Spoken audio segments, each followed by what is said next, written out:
You run the numbers on a property, and the spreadsheet shows a guaranteed 30% return. But then you walk through the front door, and the living room is buried under a mountain of rotting trash and stained carpets.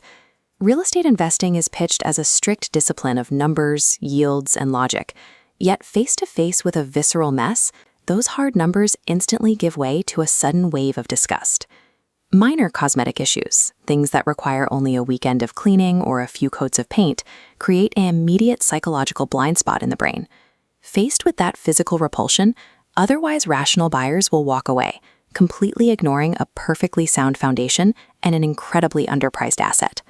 Controlling that impulse is the dividing line between an amateur buyer and a highly profitable investor. To see exactly how this psychological lever works in the real world, we have to look at a very specific and slightly absurd historical example. Decades before Zillow, virtual tours, and smartphones, the real estate market operated entirely on physical friction. Properties were listed in a massive book printed by the MLS once a month.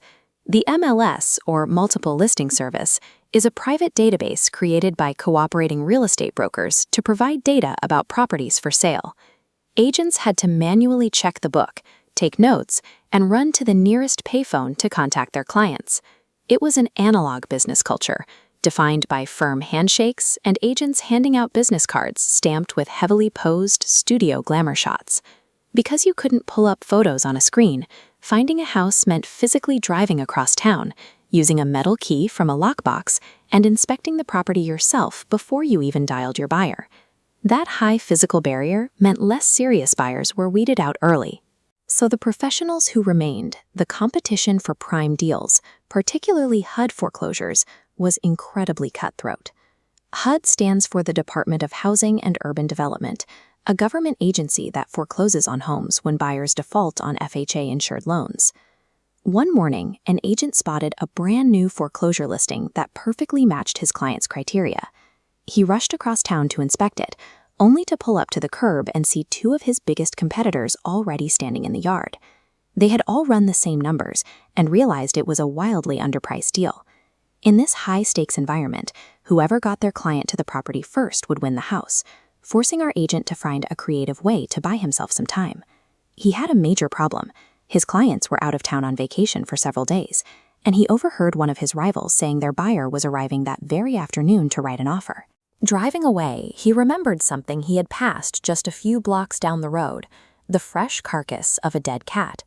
He turned his car around, picked up the dead cat, drove back to the foreclosure, and placed it strategically on the front porch right next to the front door.